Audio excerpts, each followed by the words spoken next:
Good day, ma'am. My name is Ronald T. Santiago Jr. and today I will present an analysis of future trends in marketing management. This presentation highlights the evolving practices and their impact on businesses. The objective of this presentation is to explore the key trends that are shaping the future of marketing management. I'll focus on four main areas: digital transformation, personalization, sustainability, and the use of artificial intelligence. First, digital transformation has revolutionized marketing. Companies are increasingly adopting digital tools and platforms to streamline their operations.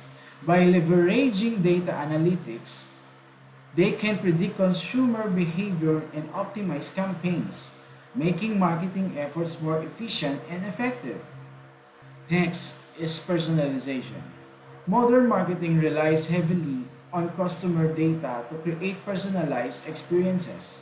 For example, Amazon uses artificial intelligence to recommend products based on user browsing history and the past purchases, which enhances customer satisfaction and builds loyalty.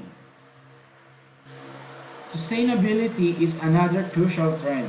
Consumers are increasingly prioritizing brands that demonstrate environmental responsibility. Companies are responding by adopting green marketing strategies, such as using eco friendly packaging and showcasing sustainable practices in their campaigns. Lastly, artificial intelligence. Artificial intelligence is transforming marketing. AI powered chatbots and virtual assistants are enhancing customer service by providing instant responses.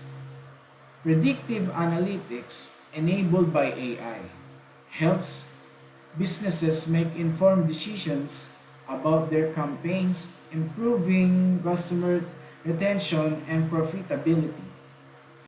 In conclusion, the future of marketing is shaped by digital transformation, personalization, sustainability, and artificial intelligence. For businesses to stay competitive, they must adapt to this trend and integrate them into their marketing strategies. That's all. Thank you for your attention. God bless.